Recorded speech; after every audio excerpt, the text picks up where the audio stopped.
edit my photos for my team, and hopefully you learn something new and you enjoy what we're doing. So, um, right now I've already set up the photo and the angle and everything I want. So now we're going to bring out the colors. So first thing, I'm going to roll down the glare because it's a little too much. Can't really see what's going on. So we're just going to do this. And now one of the first things I do is I go over to the camera and I check my shutter speed. Normally I shoot it around 250. That's going to give you nice movement. It's going to make it look like it's moving. Um, if you go higher and you really like the textures that are going around and the cars are going kind of fast, but you want to like capture the ground looking like it's like very textured, you're going to bring that all the way up like this. Somewhere around here is probably good. The higher you go, the stiller the photo is going to look. The lower you go, the more blurry and more action it's going to have. So we're going to roll that down to there. And then I like to roll my aperture actually really down so that the stuff in the background looks very, very blurry. So we're really focused on what I want you to focus on, which is the cars. So we're going to set that at 5.6, sorry. And what I do from here is I go ahead and I just kind of do a sample photo so I can make sure that I got the right movement, I got the right textures, and I got everything going the way I want it to. This takes a moment. But I'm pretty sure with these settings it's going to be where I want it to. Actually, it is not. So there are two things we can do. We can try and focus the camera more on the front. We can also roll that shutter speed up just a little bit more, and that's going to make things look a little bit smoother if they're in motion in the frame. So hopefully this gets us our desired effect.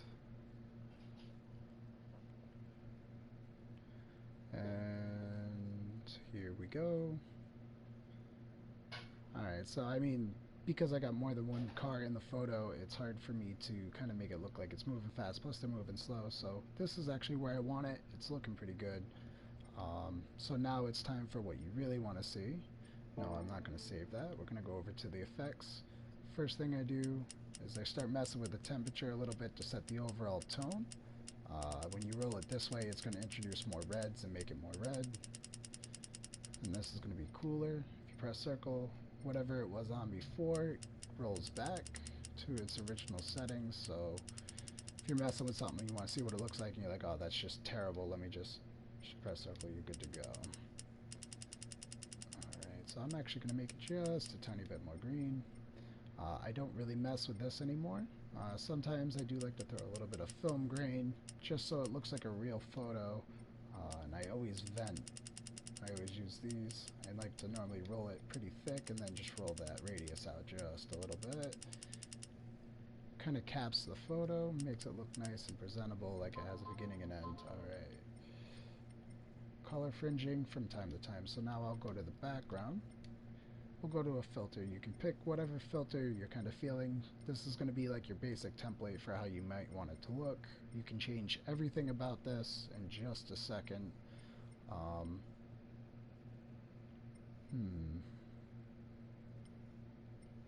I think we're going to go with a nice little kind of like blue. I'm going to mess with that. So now if you go to the individual tones, you can mess with the saturation and the degree of application. I normally don't touch the degree of application. But if you roll up the saturation, it's going to get very nice and vivid. If you roll it all the way down, it's going to make it black and white. Right now I'm just using the background. If the cars look a little funny, don't worry, you can always change the settings like I'm doing to the background to the cars to make it kind of look like it actually was one photo. So you can kind of edit those imperfections out. A lot of the time what I'll do is I'll actually boost the brightness a little bit higher than where I really want it to be, and then I'll actually make it look a little more bolder by rolling down that contrast after I brightened it up to give it a very like kind of heavy feel. It's just very bold. If you don't like some of the colors that are going on, you can mess with these, and what those will do is these will kind of change the whole tone of the brightness section of this. This will mess with the contrast. Highlights, again, just kind of messing with it until I find something I like that's not really moving much. Midpoint correction can make the darks look a little bit better. As you can see, like especially on that back wall, it really kind of brings it in. So we're going to go ahead and leave that there. And now this is your bread and butter. You're going to be able to basically just mess with the whole black level.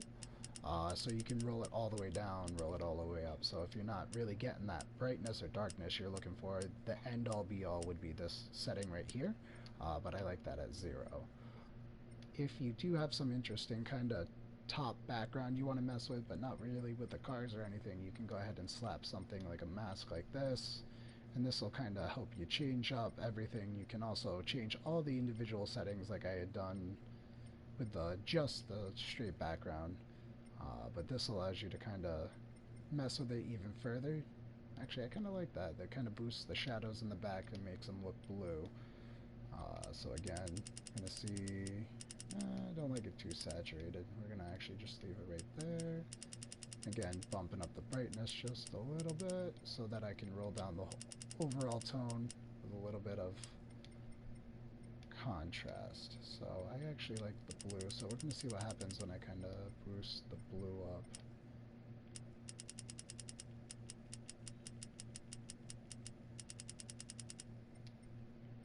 Actually,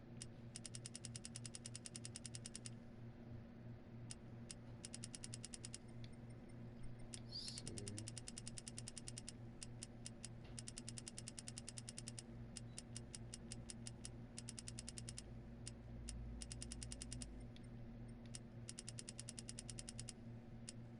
Get that kind of purple going on. So you get the green and purple. You got some really cool colors kind of working with one another, so it makes it look a little bit more.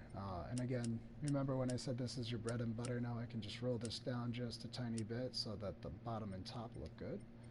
And now this right here is just your car effects. So again, going with the same style, you kind of pick one that you like, that kind of suits it, that works with what you're doing, and then you can adjust the finer details in a moment to make it blend and actually look like it belongs and works. I'm going to go with lo-fi. I think that looks really cool. Alright. Again, we're going to give the cars a little bit more color because the background's a little bit saturated, so it's okay if we bump this. Again, bringing up the brightness, bringing up the contrast and giving it a very bold look. See some highlights. Actually, I like it where it's at. And we're going to bring up the the midpoint correction. Let's see. Interesting.